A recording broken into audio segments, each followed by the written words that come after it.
Hi friends, നമ്മുടെ രാജ്യത്തും നമ്മുടെ നാട്ടിലുമെല്ലാം വളരെ ട്രെൻഡിങ് ആയിട്ട് കത്തിക്കേറിക്കൊണ്ടിരിക്കുന്ന ഒരു ആപ്ലിക്കേഷനാണ് ക്ലബ് ഹൗസ് എന്ന് പറയുന്നത്.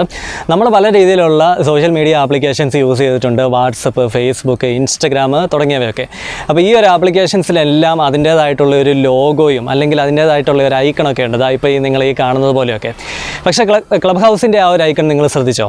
ഒരു വ്യത്യസ്തമായിട്ടുള്ള രീതിയിൽ ഒരു പെൺകുട്ടിയുടെ ചിത്രമാണ് അതിനകത്ത് തന്നിരിക്കുന്നത് അല്ലേ? എന്തുകൊണ്ടാണ് ഈ ഒരു പെൺകുട്ടിയുടെ ചിത്രം കൊടുത്തിരിക്കുന്നത്? ആരാണ് ഈ ഒരു പെൺകുട്ടി? അപ്പോൾ അതിൻ്റെ കഥ എന്താണെന്നുള്ളത് നമുക്ക് ഈ ഒരു വീഡിയോയിലൂടെ കാണാം. അപ്പം വീഡിയോ കണ്ടുകൊണ്ടിരിക്കുന്ന എല്ലാ കൂട്ടുകാർക്കും എൻ്റെ ഒരു യൂട്യൂബ് ചാനലിലേക്ക് വീണ്ടും സ്വാഗതം. ഇതുവരെ നമ്മുടെ ചാനൽ സബ്സ്ക്രൈബ് ചെയ്തിട്ടില്ലെങ്കിൽ സബ്സ്ക്രൈബ് ചെയ്ത് എന്നെ സപ്പോർട്ട് ചെയ്യുക. തൊട്ടടുത്ത് കാണുന്ന ബെല്ലൈക്കണും കൂടെ എനേബിൾ ചെയ്ത് അതിലെ ഓൾ എന്ന് പറയുന്ന ഓപ്ഷനും കൂടെ സെലക്ട് ചെയ്യുകയാണെങ്കിൽ ഞാനിതുപോലെ അപ്ലോഡ് ചെയ്യുന്ന ഇൻഫർമേറ്റീവ് ആയിട്ടുള്ള എല്ലാ വീഡിയോസും റീസെൻ്റ് ആയിട്ടുള്ള നോട്ടിഫിക്കേഷൻസ് ആയിട്ട് നിങ്ങളുടെ ഫോണിനുള്ളിൽ ലഭിക്കുന്നതായിരിക്കും. അപ്പോൾ നമുക്ക് വീഡിയോ കാണാം.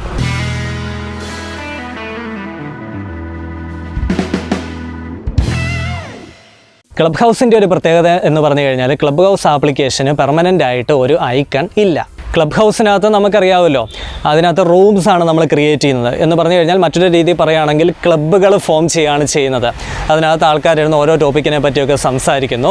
അപ്പോൾ ആ രീതിയിൽ ക്ലബ്ബുകൾ ഫോം ചെയ്യുന്ന ആൾക്കാർ തന്നെയാണ് അതിനുള്ളിൽ ഐക്കണായി വരുന്നത് എന്നുള്ളതാണ് ഒരു രസകരമായിട്ടുള്ളൊരു വസ്തുത എന്ന് പറയുന്നത്. എന്ന് പറഞ്ഞു കഴിഞ്ഞാൽ നമ്മൾ ഓരോരുത്തരുമാണ് അതിനകത്തെ ഐക്കണായിട്ട് വരുന്നത്.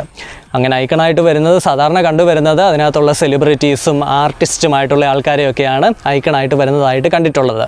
അപ്പോൾ ക്ലബ് ഹൗസിൻ്റെ ഈ ഒരു ലോഗോ എന്ന് പറയുന്നത് അല്ലെങ്കിൽ ഈ ഐക്കൺ എന്ന് പറയുന്നത് ഒരിക്കലും അതൊരു പെർമനൻ്റ് അല്ല, അതിങ്ങനെ മാറിക്കൊണ്ടേയിരിക്കും. ഇപ്പം നമ്മൾ കണ്ടുകൊണ്ടിരിക്കുന്ന ഈ ഒരു വനിത എന്ന് പറയുന്നത് 8ാമത്തെ ഐക്കണാണ് ക്ലബ് ഹൗസിനെ സംബന്ധിച്ചിടത്തോളം. അപ്പോൾ ഒരുപക്ഷെ ഫ്യൂച്ചറിൽ നമ്മളുടെ ഇന്ത്യൻസും ആരെങ്കിലും ഈ പറയുന്ന ഐക്കണായിട്ട് വരാനായിട്ടുള്ള സാധ്യതയുണ്ട്. അപ്പോൾ തീർച്ചയായിട്ടും ആരായിരിക്കും നമ്മളുടെ ഇന്ത്യൻ ആയിട്ട് ആരെങ്കിലും ഒരാൾ ക്ലബ് ഹൗസിൻ്റെ ഐക്കണായിട്ട് വരാൻ സാധ്യത ഉണ്ടെങ്കിൽ അത് ആരായിരിക്കും എന്നുള്ളത് നിങ്ങളുടെ മനസ്സിൽ എന്തായിരിക്കും തോന്നുന്നത്? തീർച്ചയായിട്ടും കമൻറ്റായിട്ട് നമ്മളുടെ വീഡിയോയുടെ തൊട്ട് താഴെ രേഖപ്പെടുത്തുക. ഇപ്പോൾ നമ്മൾ കാണുന്ന ആ ഒരു ക്ലബ് ഹൗസിൻ്റെ ഐക്കണിലുള്ള ആ ഒരു പെൺകുട്ടിയുടെ പേരാണ് ഡ്രൂ കറ്റോക്ക. ഈ ഒരു പെൺകുട്ടി ഒരു ജാപ്പനീസ് അമേരിക്കൻ വനിതയാണ്, അല്ലെങ്കിൽ ഒരു ഏഷ്യൻ അമേരിക്കൻ വനിതയാണ്. അവരൊരു സോഷ്യൽ ആക്ടിവിസ്റ്റാണ്, അതുപോലെ തന്നെ ഒരു ആർട്ടിസ്റ്റാണ്. ആർട്ടിസ്റ്റ് എന്ന് പറഞ്ഞു കഴിഞ്ഞാൽ ഒരു വിഷ്വൽ ആർട്ടിസ്റ്റാണ്. അതായത് സുമി എന്ന് പറയുന്ന പ്രത്യേക ഒരു ആർട്ട് ഫോം യൂസ് ചെയ്തുകൊണ്ട് ചിത്രങ്ങൾ വരയ്ക്കുന്നതാണ് ഇവരെ ഒരു ആർട്ടിസ്റ്റ് പദവിയിലേക്ക് എത്തിച്ചിരിക്കുന്നത്. അതായത് ഒരു ഛായാചിത്രം പോലെ ബ്ലാക്കിൻ്റെ പല കോമ്പിനേഷൻസ് വെച്ചിട്ടുള്ള വളരെ മനോഹരമായിട്ടുള്ള ഒരു ക്രിയേറ്റിവിറ്റിയാണ് ഈ പറയുന്ന യുവതി ചെയ്തുകൊണ്ടിരിക്കുന്നത്. വളരെ പ്രശസ്തയായിട്ടുള്ള ഒരു വ്യക്തിയാണ്. ഇവരുടെ ഈ ഒരു ക്രിയേറ്റിവിറ്റി 5 ഭൂഖണ്ഡങ്ങളിലും അതുപോലെ തന്നെ 30 രാജ്യങ്ങളിലും ഫേമസ് ആയിട്ടുള്ള കാര്യമാണ്. കൂടാതെ ഈ ഒരു യുവതി സ്റ്റാൻഫോർഡ് യൂണിവേഴ്സിറ്റിയിൽ നിന്നും പുറത്തു വന്ന ഒരു പൊളിറ്റിക്കൽ സയൻറ്റിസ്റ്റ് കൂടിയാണ്.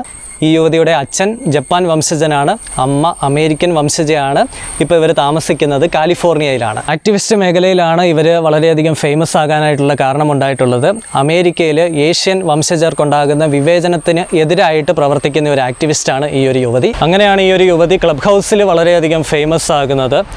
അതായത് സ്റ്റോപ്പ് ഏഷ്യൻ ഹേറ്റ് എന്ന് പറഞ്ഞ പേരിലുള്ള ഒരു ക്യാമ്പയിൻ തന്നെ ഇവർ ക്ലബ് ഹൗസിലേക്ക് കൊണ്ടുവരികയും ആ ഒരു ക്യാമ്പയിനിൽ നിന്നും $100,000 ഇവർക്ക് സമാഹരിക്കാനായിട്ട് സാധിച്ചിട്ടുണ്ട്. ക്ലബ് ഹൗസിൽ വളരെയധികം ചേഞ്ചസ് കൊണ്ടുവന്നിട്ടുള്ള ഒരു യുവതിയാണ്. ക്ലബ് ഹൗസിനെ മറ്റൊരു തലത്തിലേക്ക് നയിക്കുകയായിരുന്നു. അതായത് ക്ലബ് ഹൗസ് യൂസ് ചെയ്തുകൊണ്ട് വളരെയധികം സോഷ്യൽ ആക്ടിവിറ്റീസും കൂടെ ചെയ്യാം എന്നുള്ള രീതിയിലേക്ക് ക്ലബ് ഹൗസിനെ മാറ്റിയെടുത്തിട്ടുള്ള ഒരു യുവതിയും കൂടെയാണ് ഇവർ. അപ്പോൾ ക്ലബ് ഹൗസിൻ്റെ ചരിത്രത്തിലെ വളരെ പഴയതായിട്ടുള്ള ഒരു ക്ലബ്ബാണ് ഈ ഡ്രൂ കറ്റോക്കയുടെ ആർട്ട് ക്ലബ് എന്ന് പറയുന്ന ആ ഒരു ക്ലബ്ബ്. ഏറ്റവും കൂടുതൽ ആൾക്കാർ ഫോളോ ചെയ്യുന്ന ഒരു ക്ലബ്ബും ഈ പറയുന്ന ആർട്ട് ക്ലബ്ബ് തന്നെയാണ്. അപ്പോൾ ഇത് 8ാമത്തെ വ്യക്തിയാണെന്ന് ഞാൻ പറഞ്ഞു. അപ്പം ഇതിന് മുൻപേ വന്നിട്ടുള്ള ഫേമസ് ആയിട്ടുള്ള 1-2 വ്യക്തികളുടെ കാര്യം കൂടെ പറയാം. ആദ്യമായിട്ട് ഈ പറയുന്ന ക്ലബ് ഹൗസിൻ്റെ ഐക്കണായിട്ട് വന്നിരിക്കുന്ന വ്യക്തിയുടെ പേര് എസ്പ്രി ഡെവോറ എന്നാണ്. അവരുടെ ആക്ടിവിറ്റി എന്ന് പറയുന്നത് അവരൊരു ടെക്നോളജി പോഡ്കാസ്റ്റർ ആയിരുന്നു. ആ ഒരു രീതിയിലാണ് അവർ ഐക്കണായിട്ട് രൂപപ്പെട്ടത്. മറ്റൊരു പ്രധാനപ്പെട്ട ഒരു വ്യക്തിയാണ് ബൊമാനിക്സ് എന്ന് പറയുന്ന ഒരു മ്യൂസീഷ്യൻ, ഒരു ഗിറ്റാറിസ്റ്റ് ആയിരുന്നു. ആ ഒരു ഗിറ്റാറിസ്റ്റ് ഐക്കണായിട്ട് വരാനായിട്ടുള്ള കാരണം കഴിഞ്ഞ തവണ കൊറോണയൊക്കെ വന്ന സമയത്ത്, അതായത് മാർച്ച് 2020 ഈ പറയുന്ന ക്ലബ് ഹൗസ് iOS അവൈലബിൾ ആയിട്ട് വന്നത്. അന്ന് ആ ഒരു പാൻഡമിക് സിറ്റുവേഷനിൽ ഈ പറയുന്ന മ്യൂസീഷ്യൻ്റെ മ്യൂസിക് വളരെയധികം ഫേമസ് ആയിട്ടുള്ള ഒരു കാര്യമായിരുന്നു. അങ്ങനെ അദ്ദേഹവും ക്ലബ് ഹൗസിൻ്റെ ഐക്കണിൽ സ്ഥാനം പിടിച്ചു. അതുപോലെ ഐക്കണായിട്ട് വന്നിട്ടുള്ള മറ്റൊരു ഫേമസ് ആയിട്ടുള്ള ഒരു വ്യക്തിയാണ് ആക്സൽ മൻസൂർ. ആക്സൽ മൻസൂറിൻ്റെ ടോപ്പിക് എന്ന് പറയുന്നത് താരാട്ട് പാട്ടുകളായിരുന്നു, അതായത് മ്യൂസീഷ്യൻ. അപ്പോൾ ഇവരെല്ലാം വന്നിരിക്കുന്നത് ഇവർക്ക് ഇവരുടേതായിട്ടുള്ള ഒരു ക്ലബ്ബ് ഉണ്ടായിരുന്നു. ആ ക്ലബിനകത്ത് ഇവർ വൈറലായതാണ് ഈ പറയുന്ന ഐക്കൺ സ്ഥാനത്തേക്ക് വരാനായിട്ടുള്ള സാധ്യത ഉണ്ടായിരുന്നത്. അപ്പോൾ ഒരു കാര്യം നമ്മൾ ശ്രദ്ധിക്കണം, ക്ലബ് ഹൗസിനകത്ത് വൈറലാകുക എന്ന് പറയുന്നത് ഉദ്ദേശിക്കുന്നത് മറ്റുള്ളവർക്ക് പ്രയോജനകരമാകുന്ന രീതിയിലുള്ള പ്രവർത്തികളെയാണ് അവർ പ്രൊമോട്ട് ചെയ്യുന്നത്. ചെയ്യുന്നതും അതിനനുസരിച്ചിട്ട് ഈ ഒരു ഐക്കൺ പദവിയിലേക്കൊക്കെ ഉയർത്തുന്നതും. അപ്പോൾ ഈ ഒരു ഇൻഫോർമേറ്റീവ് വീഡിയോ നിങ്ങൾക്ക് ഇഷ്ടപ്പെട്ടിട്ടുണ്ടെന്ന് ഞാൻ വിചാരിക്കുന്നു. ഇഷ്ടപ്പെട്ടെങ്കിൽ തീർച്ചയായിട്ടും നമ്മുടെ വീഡിയോ ഒന്ന് ലൈക്ക് ചെയ്യുക. അതുപോലെ തന്നെ മറ്റുള്ളവരിലേക്കും ഈ വീഡിയോ നിങ്ങൾ തീർച്ചയായിട്ടും ഒന്ന് ഷെയർ ചെയ്ത് കൊടുക്കുക. കമൻറ്റ് ചെയ്ത് ക്ലബ് ഹൗസിനെ പറ്റിയുള്ള അഭിപ്രായങ്ങളൊക്കെ നിങ്ങൾ ഈ ഒരു വീഡിയോയുടെ തൊട്ട് താഴെ രേഖപ്പെടുത്തുക. പുതിയ വീഡിയോസ് വളരെ പെട്ടെന്ന് ലഭിക്കാനായിട്ട് സബ്സ്ക്രൈബ് ചെയ്യുന്നതിൻ്റെ കൂട്ടത്തിൽ തൊട്ട് അടുത്ത് കാണുന്ന ആ ഒരു ബെല്ലൈക്കണും കൂടെ എനേബിൾ ചെയ്ത് അതിൻ്റെ ഓൾ എന്ന് പറയുന്ന ഓപ്ഷനും കൂടെ സെലക്ട് ചെയ്യാം. അപ്പോൾ നമുക്ക് പുതിയൊരു ഇൻഫർമേഷനുമായിട്ട് അടുത്ത വീഡിയോയിൽ പെട്ടെന്ന് വീണ്ടും കാണാം. Good bye.